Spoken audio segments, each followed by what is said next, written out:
Hey guys, welcome back to the Golf Podcast and happy Halloween. That's right. October 31st. October 31st, this episode comes out. This is episode number 399.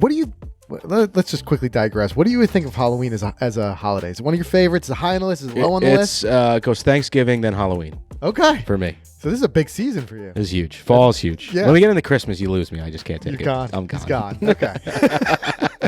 Well, with that said, welcome to the show. I'm Frank. Have Mike here with me as always. And guys, if you're new to the show, make sure you subscribe. We are not professional golfers. We're not instructors. We're just two guys who love learning this game. And anything we learn, we try to talk about here on the show. And speaking of which, in a little bit here, and actually it's a good segue because thinking Halloween, especially here in the Northeast, we're thinking that golf season is starting to wind down. Yeah, I think that's the only thing I don't like about this season is the golf season starting to wind down. But something we learned not too long ago from working with Kevin Sprecher, and it was a little mind shift for me, where he said, we have to start thinking of it more as an asset than something that's holding us back. We think about these other areas, and you might be one of the people who's fortunate enough to live in a place like it's warm, like California or Florida, where you can play year round. And we think we're at a deficit here because we've got a couple months that we can't play golf. But what he said was it actually works out well because you have a space to work on the things that you need to improve. He's like, nobody wants to be making changes to their golf game in the middle of the season. And sometimes when you can play all year round, there's no like defining break where you can say, this is where I'm going to work on these things. So sometimes it's just a little bit of a shift in mentality. It's a good way to look at it. It is. I think, and that really helped change my mindset for it when he said that. But what we're going to talk about today is we're going to talk about ways that you can practice your putting at home. So this will apply to people who are stuck indoors for a couple months, but it's going to apply to everybody because there are going to be those evenings, when you can work on it. Any other time you're not on the golf course, I think the good thing about putting is that it's the one thing that you can really practice well at home. There's a lot of shots we can't hit at home. Maybe you've got a net, maybe you've got things like that.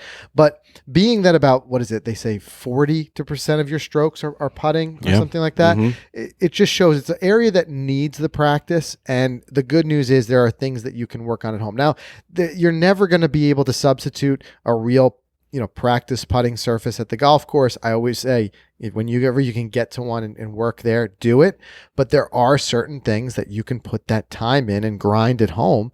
And for all of us who are strapped for time, it's refreshing to hear. Well, we're going to see it here that there's a lot of training aids, a lot of great stuff out there that allows us to do this at home now. Yes. Very affordable. So there's no excuses. There's almost, some of this stuff is essentially free. If you got your putter and your ball, we're going to show you some ways that you can do it. So no excuses. It's time to work on it and get it better.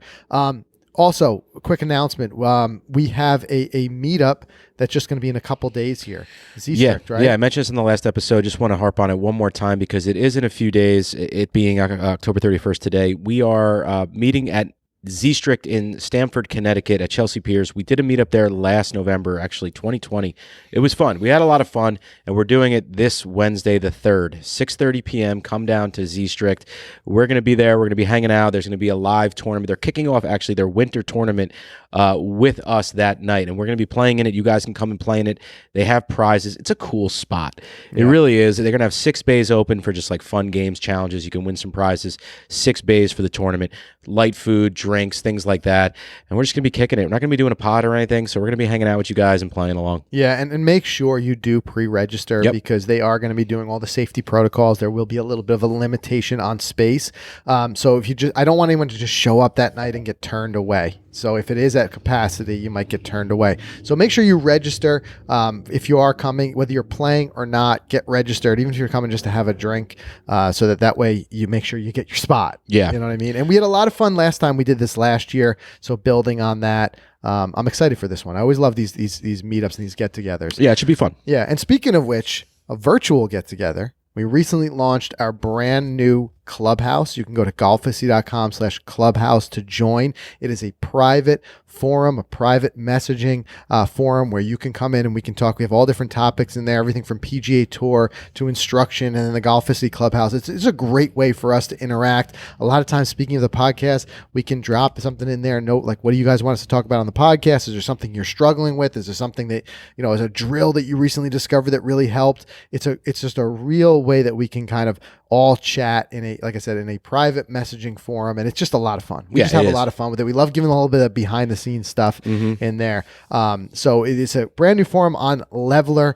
You can go to golficity.com/clubhouse to join that. I'm excited about it. And like I like to say is, for a cup of coffee a month, you can help support all of this content that we make for you guys, and we love doing it, and we love you guys for supporting it. So thank you. No doubt about it. And you guys are the big reason why we do what we do. All right, Mike, what do you say? Let's do a quick ad break, and then we're going to start to talk about some of these different, we've got 5 different ways that you can work on your putting at home. All right, let's do it. The all-new Titleist Pro V1 and Pro V1X features longer distance, softer feel, and increased control. Always bring your best. Frank, we went through a ball fitting this past January now, almost about 10 months ago, when these new balls launched. We learned so much about our golf game and about the right ball for our game. And let me quickly just run through the specs. These new golf balls, both the Pro V1 and the Pro V1X, they've been completely reimagined from core to cover, with new aerodynamics, cover, casing layer, and even core technologies. These balls offer longer distance, softer feel, and even more greenside spin and control. We're all after that as amateurs. We're always seeing these guys on TV dropping it, stopping it, spinning it, and we're starting to get that in our game, and it's like awesome. It's awesome to have that because we know we're playing the right ball. And I'll give you a quick difference of the two. The Pro V1X delivers long game spin and higher trajectory. That's what I play. Frank plays that Pro V1 with that low long game spin with a more penetrating trajectory. So you got to feel it for yourself. Go get a ball fitting if you haven't. Try the all-new Pro V1 and Pro V1X, the next level of total performance. Always bring your best. Yeah, and also want to thank FootJoy. The all-new Hyperflex from FootJoy is tuned for golf with every detail designed and developed with the golfer in mind. And it starts from the top. They look awesome. We recently were wearing them on our Vermont series. I've said this, if you follow us on social, you know you've heard me say it. They're my favorite shoe right now. Just the blend between comfort and performance. It's everything. That mesh material, the upper, it provides the great fit that, really fits your foot. It's fully waterproof. The all-new Rapid Fit system, which I love too. I love the Rapid Fit it's pretty cool. Pretty much all of them. I try to get the Rapid Fit in there. It just wraps your foot in that complete security. It's incredible comfort. The Stratofoam insole, it's coupled with that OptiFlex outsole on the shoe, helps you move. Your foot moves really in unison. So whether you're walking, you're swinging, you know that you can rely on it. And we talk about it here on the podcast. A nice stable base is what that swing is dependent on. And anybody who's ever had a slip or something like that knows that without that traction, you can't get that swing speed that you want. So they're available now in the Lace and the new Rapid Fit system, which you guys got to give a look to that Rapid Fit. You can shop them now at footjoy.com. And we also want to thank ShotScope. If you're in the market for a new GPS or a rangefinder device, I know the holiday seasons is coming up. That's right. So maybe you're treating yourself. Maybe it's that golfer in your life. You really cannot beat what ShotScope has to offer. First of all, the Pro L1 laser rangefinder. So impressed with this thing. So much tech, packed into it. Slope technology that it fires pins. You can rely on it. It's been rock solid for us. We've been using it for the entire season, and it's all packed in there for a price point around $200, which is unbeatable. Also, checking out the G3 watch. It's the GPS only version of their watch. So all of that GPS technology that ShotScope has been building over the last couple of years, you get it all in the watch. No subscription fees. It's a one-time buy, $179. I do not think that there is a better bang for your buck GPS watch on the market than the G3.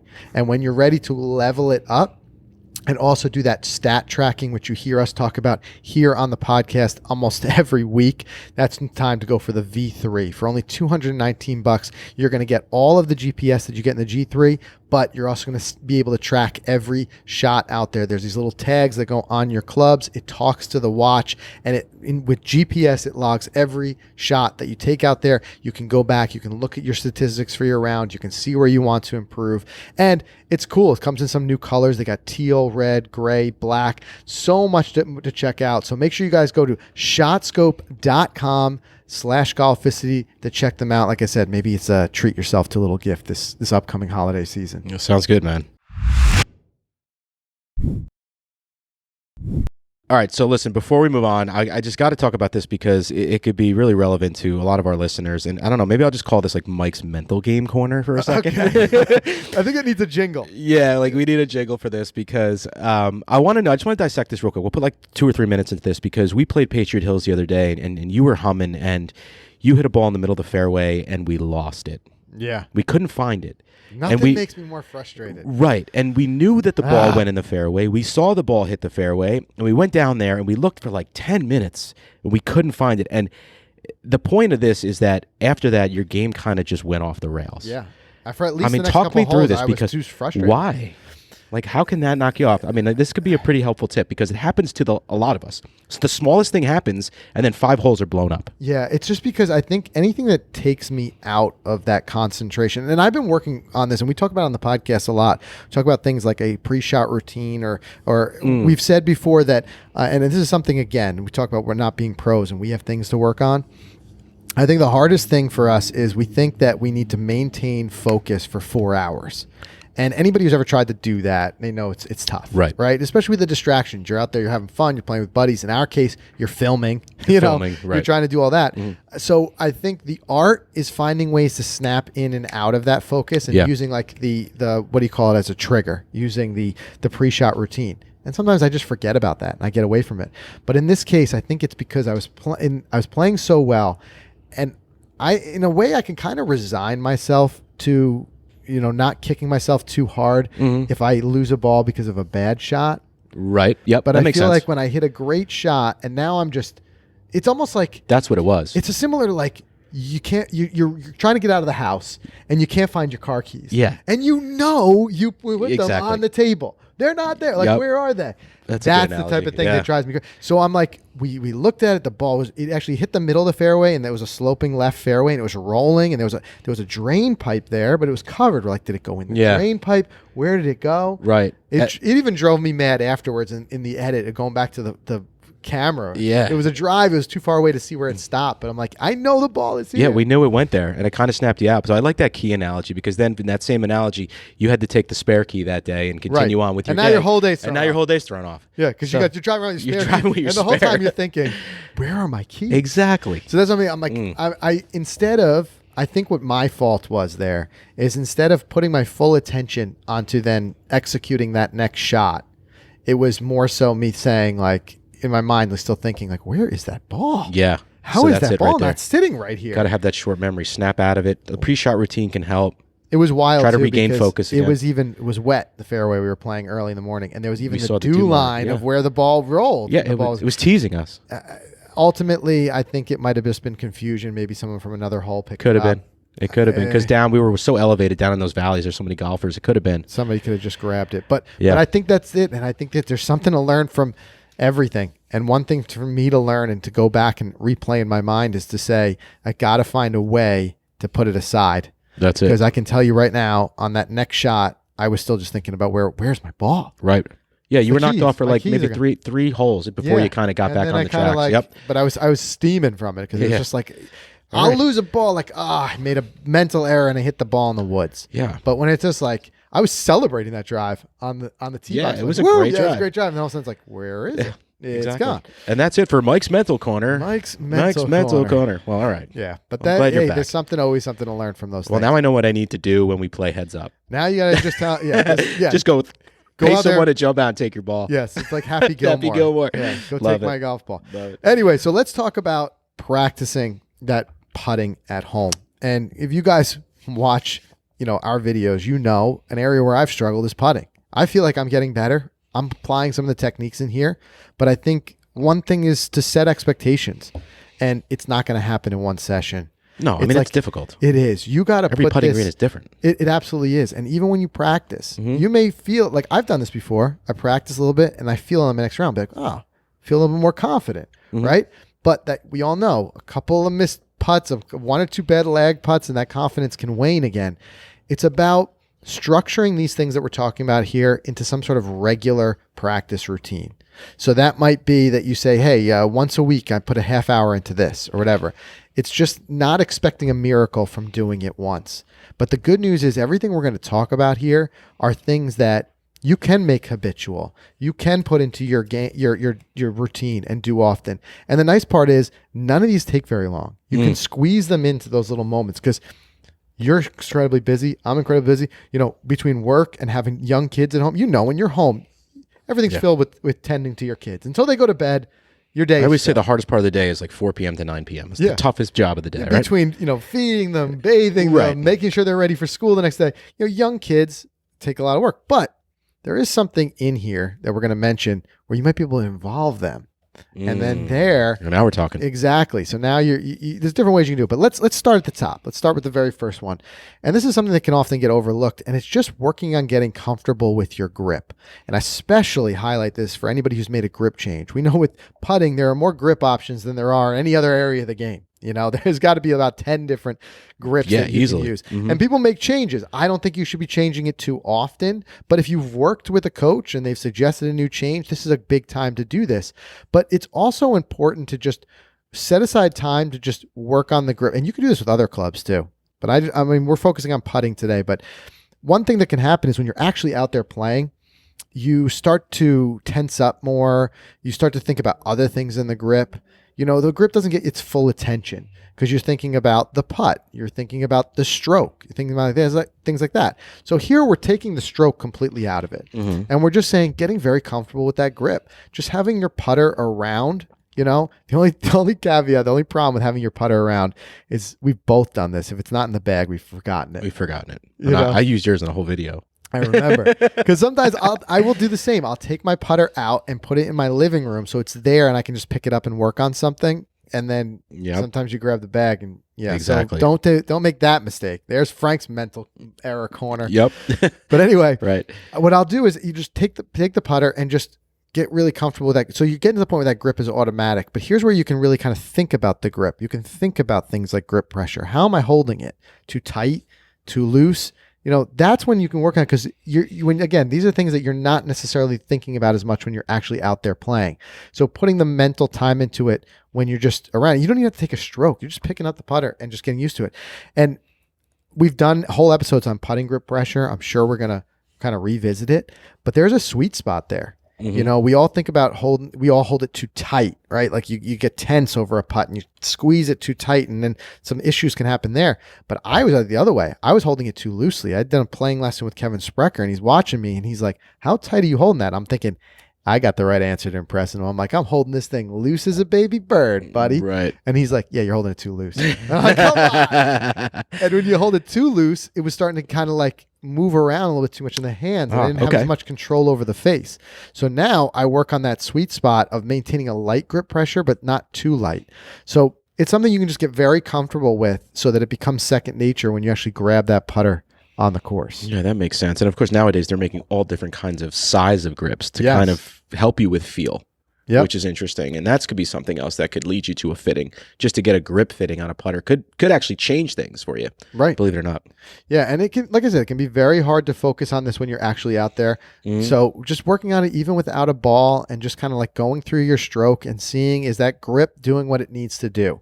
Making sure that you have control over that club face, but it's not too tight, too rigid, that a good place to know it and you'll start to feel it like in the forearms and stuff. When you're putting too much pressure, you start to feel like that pressure going up the arms and that tension, and that's the stuff that you want to make sure that you kind of avoid.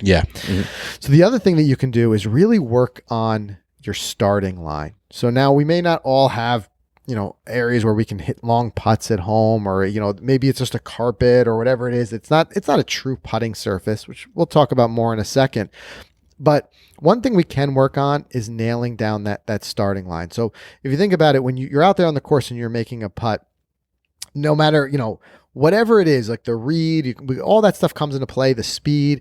But if you can't get that putt rolling on the line that you intend it to, you're right off the bat, you're in trouble. Yeah. Right? Those first 3 feet or so are just so key. So a good drill that you can do is just work on that first 3 feet or so. I love that. And it was actually a coach of mine who turned me on to this years ago. going out and getting a yardstick. You know, it's a yard long. It's usually about 1.5 inches wide piece of wood. And he would just have us set the ball down and just work on rolling it off the other end. You know, try to make it go down the whole yardstick. Yep. And it would just be like getting that ball to start on line. So now when you're out there, you read the green, you pick your line. Second step is to roll it on that line. And if you notice really quick that you're starting to roll it offline, that's a whole different thing. Another thing we have often is like a lot of the putting mats out there will have the lines built in. Right. And so again, we're taking all this other stuff out of play for a minute. We're not thinking about break. We're not thinking about it. We're just thinking about our first 3 feet, just rolling it online. And boy, this will also help you knocking in those short ones. Yeah. Lord knows we've left a lot of those out there. Yeah. And how much of that is because you didn't get that ball rolling online. Right. So it's something that we talked about cost earlier. It costs almost nothing. You know what I mean? You can just have it where you're just picking up a couple of golf balls, throwing them down on the carpet, something to simulate some sort of line, and then just making sure that you're rolling it online time after time. You can set up a target. You want to go really cheap. This will cost you about 10 cents. Throw a dime about a foot out and just roll it over that dime over and over again. And just making sure that each time you're getting it right off that center club face, so it's just rolling straight where you want it to roll, and it'll quickly diagnose some issues with a club face issues with that putter, if it's closed or open. If you notice that dime is a foot away and I can't roll over it like automatic, something's wrong. Yeah.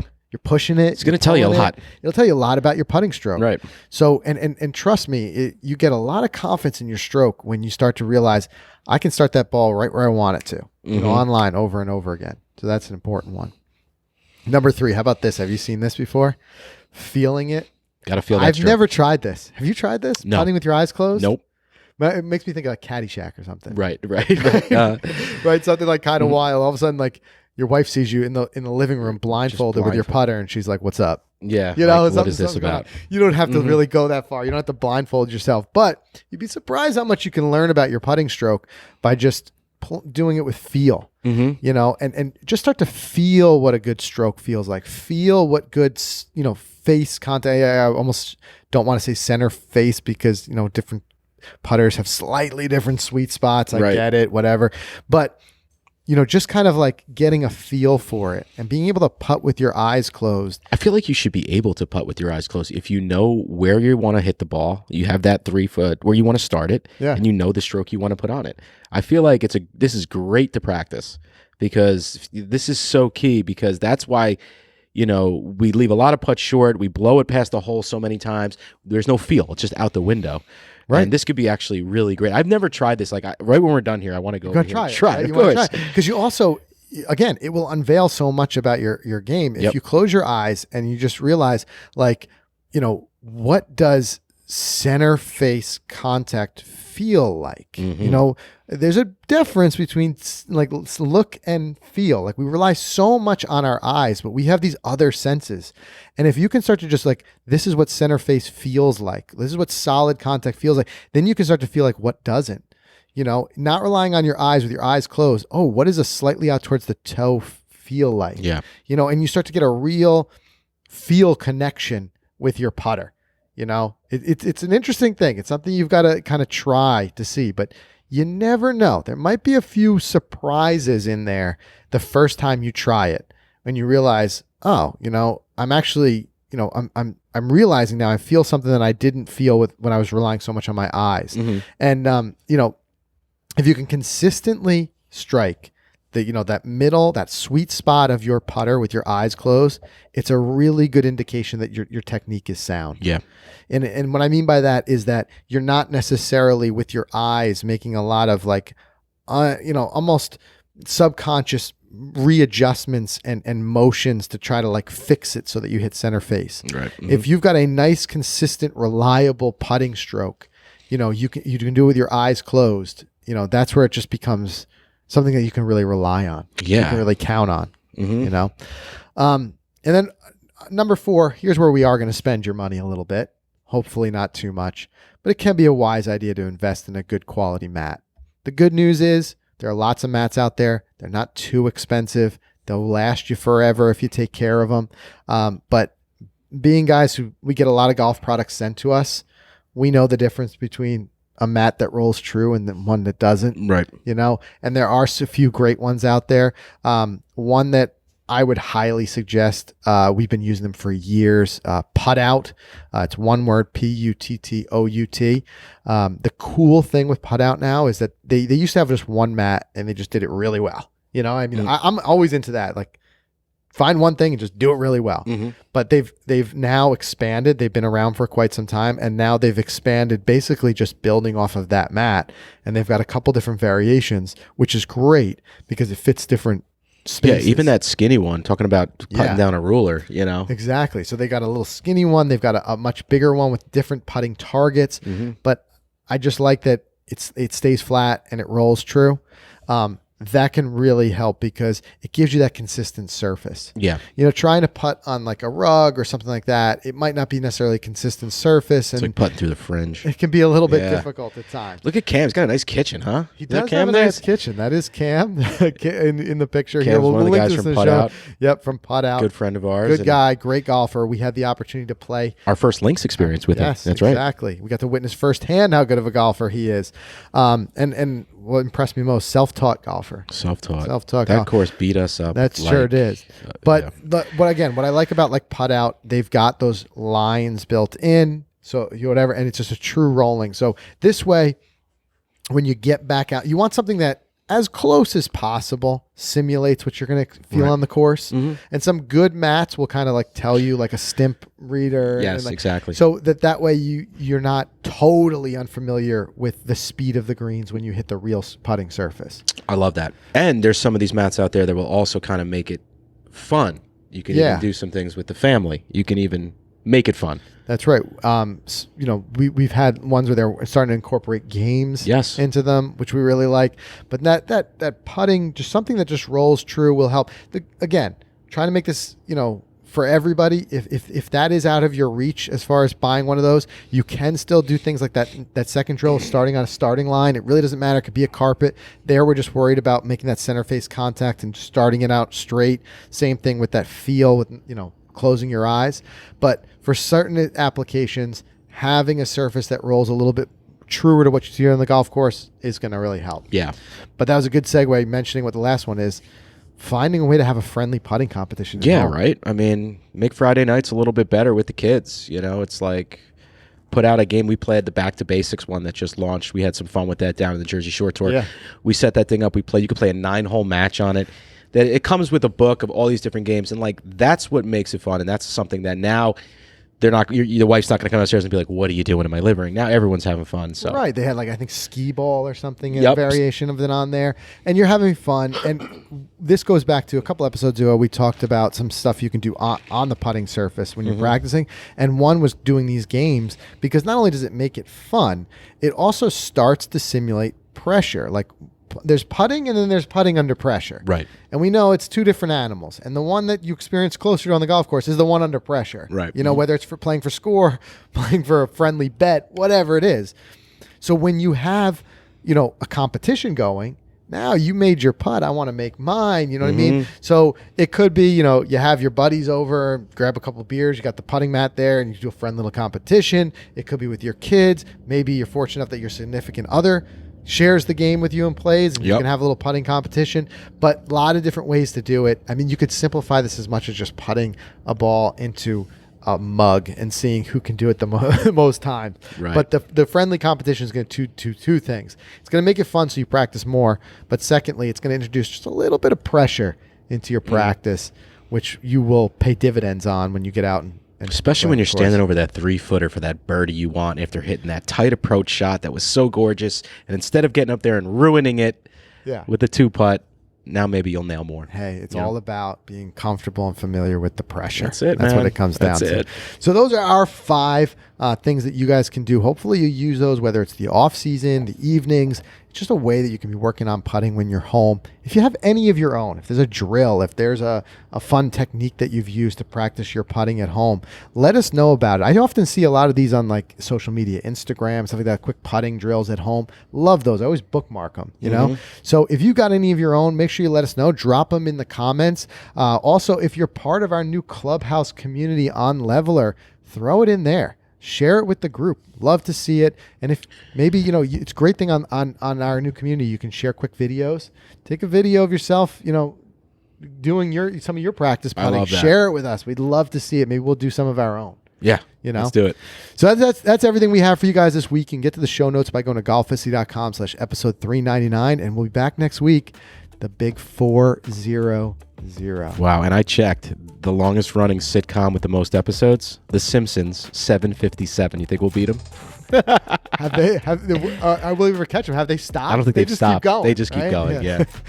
But all right. We'll see. We've got a bar. We've got a bar. We do. We're Simpsons. We're coming for you. All right, guys. We'll see everybody again next week.